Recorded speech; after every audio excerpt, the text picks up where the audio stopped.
Hey buddy, how are you? Today I am talking about the CSAT. CSAT एक ऐसा topic है जो कि बहुत ज़्यादा फोमो और फियर क्रिएट करता है एस्पिरेंट्स के दिमाग में। तो आज हम उसी पे बात करेंगे। तो सी सेट जो एक क्वालिफाइंग नेचर ऑफ पेपर है और उसमें हमें बिल्कुल भी स्ट्रेस नहीं लेना। अभी हमारे पास बहुत टाइम है। अगर हम स्ट्रेटेजी वाइज 1 से 2 घंटा दे देते हैं तो हम easily qualifying nature of paper को विद अ गुड स्कोर आराम से क्वालिफाई कर सकते हैं। और बहुत दुख होता है अगर क्वालिफाइंग नेचर ऑफ पेपर की वजह से हमारा प्रीलिम्स रुके।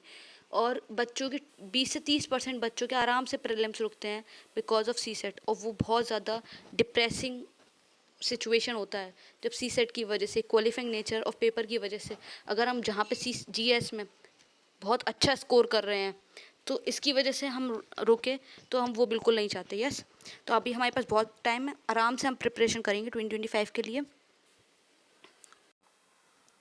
अब हम बिना टाइम वेस्ट किए अप्रोच को देखते हैं, सी सेट को हम कैसे अप्रोच करें। यस, तो सी सेट कॉन्स्टिट्यूट करता है reading comprehension, quant and logical reasoning. Yes, reading comprehension में 20 से 25 क्वेश्चंस हम आराम से कर सकते हैं और एटलीस्ट 27 क्वेश्चंस आते ही आते हैं, तो हम इसमें से 20 क्वेश्चन तो कर लेंगे अगर हमने प्रैक्टिस की होगी। और पी वाई क्यूज़ को देख देख के, पी वाई क्यूज़ से ही हमें प्रैक्टिस करनी है सी सेट के लिए। यस, क्वांट और रीजनिंग मैं आपको इसमें से इंपॉर्टेंट टॉपिक्स बताऊंगी कि इसमें इंपॉर्टेंट टॉपिक क्या क्या हैं। और अगर हम उसको कर लेते हैं तो आराम से हम विद अ गुड स्कोर हम आराम से सी सेट को क्वालिफाई कर सकते हैं।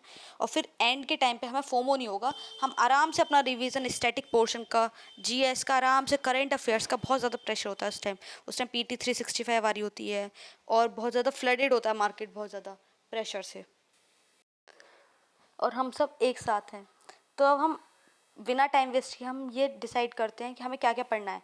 तो अब मैं इंपॉर्टेंट टॉपिक्स ऑफ क्वांट बताती हूँ, जैसे number system, probability, permutation combination, percentage ratio and average. अगर हमने ये टॉपिक्स कर लिए तो हमारा 30 से 40%, बल्कि 50% मानिए कि कोर्स सिलेबस कंप्लीट हो गया और हम 10 से 15 क्वेश्चन आराम से सॉल्व कर सकते हैं क्वांट के। ठीक है, और अब हम बताते हैं कि हम आरसी को कैसे सॉल्व करेंगे। आरसी को हम इजीली सॉल्व कर सकते हैं कि फर्स्ट कि हम ऑप्शंस रीड करना और एलिमिनेट करना है एक्सट्रीम ऑप्शंस को। सिंपल सा टॉपिक, सिंपल सा, read passage and find appropriate option. फिर पैसेज को रीड करो और ऑप्शंस को अप्रोप्रिएट लगा के टिक लगा दो, कुछ नहीं करना। मैं एक आपको एग्जांपल दिखाती हूँ कि हम पहले ऑप्शंस पढ़ेंगे। In India organic farming should not be promoted as substitute of conventional farming. वाह, क्या ऑप्शन है, गलत। There are no safe organic alternative of chemical fertiliser, बिल्कुल गलत। In India farmers need to be guided help to make their organic farming sustainable. ये सही हो सकता है अगर हम पैसेज को रीड करके फिर हम इसको आइडेंटिफाई करेंगे, इज इट करेक्ट और not. Yes, D option, the aim of organic farming should not be regulated to generate huge profit as there still no global market for its product. अगर हम passage को read करते हैं और आप मेरे साथ साथ आप भी रीड करिएगा। There is a claim that organic farming is, organic farming की बात हो रही है इसमें, आप भी रीड करिए मेरे साथ साथ, मैं भी रीड कर रही हूँ मन ही मन में। Yes, what products are best for them but sometimes use product in a way that could harm them as well. For example, since organic farming are difficult to obtain on a large scale in India, farmers are often use farmyard manure in which contain toxic may have and chemical fertilizer. मैंने read कर लिया, how much when it is used it will not researched or regulated issues. इसके according appropriate option है सी। Yes, तो आप देख सकते हो इसमें ऑर्गेनिक फार्मिंग सस्टेनेबिलिटी की बात हो रही है। Sustainability, organic farming sustainability. Yes, अब ये बात आती है कि हमें कहाँ से सॉल्व करना है, सी सेट की प्रैक्टिस हमें कहाँ से करनी है। सिंपल आंसर है, बहुत simple, P Y Qs. P Y Qs जो है हमारे लिए गाइडर हैं, हमारे फ्रेंड हैं। मैं पीछे वीडियो में बोल चुकी हूँ, ये बहुत ज़्यादा इंपॉर्टेंट हैं और इसके बिना कुछ नहीं है। अगर हमने इसको इग्नोर किया तो हमारा सी सेट भी इग्नोर हो जाएगा, हम सी सेट को भी इग्नोर कर देंगे बिल्कुल, क्योंकि इसके बिना नहीं पता यूपीएससी क्या ट्रेंड पूछ रहा है, इसके बिना हम आइडेंटिफाई नहीं कर सकते। P Y Qs are very important. Yes, और फिर प्रैक्टिस करनी है हमें questions as per pattern, UPSC pattern के अकॉर्डिंग।